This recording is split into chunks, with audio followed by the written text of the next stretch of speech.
راستی آرشیدا، کسی کنار تو مون از زمانی که دوست پسر داشتی؟ اونایی که نامزدت بودن سوار ماشینت شدن، سواری بهشون دادی؟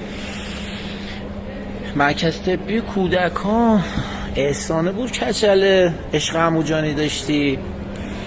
یا این مهران که از سال 95 با هم بودید، 96 97 98 با یه دوست پسر دیگه هم بودی، بعد یه دفعه تو خونه میاد با یکی دیگه میبیند، میگفتی معتاده، درست گفتی، هم حالت هروئینی بود چون نمیتونستش جواب بده بهت، تو هم توپل مپل بودی. خب به هر حال یه دفعه اومدش و سراغ تو، اینستاگرامت لوکیشن فرستاده بودی، شب تا صبح باش بودی با اون پسره، عکسشو نشون داد، دارم میخوای بذارم، فیلمش هم هستا، بعد همچنین بازی با الهام و اینا همش هستا، داری خیلی پر روی میکنه این دوستات و فک و فامیلات.